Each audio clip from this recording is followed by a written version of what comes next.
बताइए। जी आप कपिल शर्मा शो में नाम लिया गया है।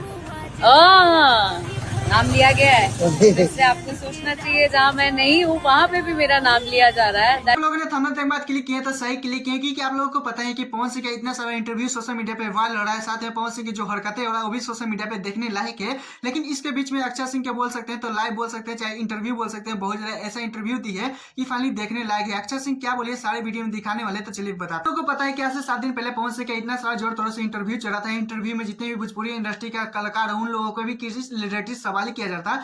खास करके तौर पर आते तो खेसारी लाल यादव का अक्षय सिंह का भी नाम लिया गया था। आप लोगों को पता ही है। फाइनली वहीं पे बात की कि पवन सिंह कहते हैं कि खेसारी लाल यादव यहाँ से पैर छूता है, कुछ इस से मजाक बनाते नजर आ रहे थे। हम लोगों को याद होगा कि 10 दिन पहले बहुत ज्यादा कपिल शर्मा शो में भी पवन सिंह पहुंचे हुए थे। लेकिन बता देना चाहता हूँ कपिल शर्मा शो वाला 2-3 महीना पहले लगभग शूटिंग हो चुका था। लेकिन फाइनली 10 दिन पहले दिखाया गया था, जहाँ पे पवन सिंह के रिलेटेड खेसारी लाल यादव हो चाहे बहुत ज्यादा अक्षय सिंह हो, उनके भी रिलेटेड कुछ सवाल किया जाता है। 3 दिन पहले आर भारत संगम में किस तरह से बहुत ज्यादा रिलेटेड कुछ ज्यादा क्वेश्चन किया जा रहा था। पवन सिंह का शो बहुत ज्यादा अच्छी तरीके से चल रहा था, जहाँ पे खेसारी लाल यादव हो, अम्रपाली दुबे हैं, तेज प्रताप हो, रवि किशन के बारे में, रिश्ते के बारे में पूछा जाता है। जहाँ पे पवन सिंह कहते हैं कि खेसारी से भले मेरा जमता हो चाहे नहीं जमता हो, वो मेरा छोटा भाई है, रवि भी है, कुछ बड़े भाई है, कुछ इस तरह से बोलते हैं आ रहे हैं। तेज प्रताप के साथ भी दोस्ती अच्छा है, मतलब कि बहुत ज्यादा बेहतरीन तरीके से। क्या बोले अम्रपाली दुबे के बारे में और अक्षय सिंह के बारे में भी पूछा जाता है, जिसमें अम्रपाली दुबे के लिए कहते हैं कि नहीं अच्छा दोस्ती है, कुछ इस तरह से बोलते हैं आ रहे हैं। फाइल जब अक्षय सिंह का बारी आता है तो जहाँ पवन सिंह कहते हैं चुप रहो, कुछ इस तरह से बोलते हैं आ रहे थे। जहाँ पे पवन सिंह जितने फैन है बहुत ज्यादा हल्ला करने लगते हैं, इतना शोर शराबा करते हैं कि क्या बोले। आप लोगों का उसके बाद ही फाइनली अक्षय सिंह का एक बहुत ज्यादा सोशल मीडिया पे वीडियो वायरल होता है कुछ इस तरह से। लिया गया है,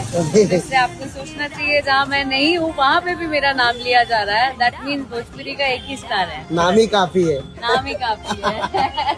थैंक यू। हर जगह चर्चाएं हो रही है और क्या चाहिए। किस तरह से अक्षय सिंह बोलते हैं आ रही की कौन टीआरपी समझ जाओ किसका पावर, कुछ इस तरह से बेहतरीन तरीके से बोलते हैं आ रही है। कहीं ना कहीं अक्षय सिंह बहुत ज्यादा खुश है कि मेरा भी पावर वहाँ पे दिख रहा है, कुछ अलग ही लेवल का, मतलब कहीं ना कहीं अक्षय सिंह बहुत ज्यादा खुश है। खैर आप लोग इस पे क्या कहना चाहते हैं प्लीज कमेंट में जरूर बताइएगा। और हाँ मुझे तो चैनल सब्सक्राइब लाइक कर लीजिएगा। फिर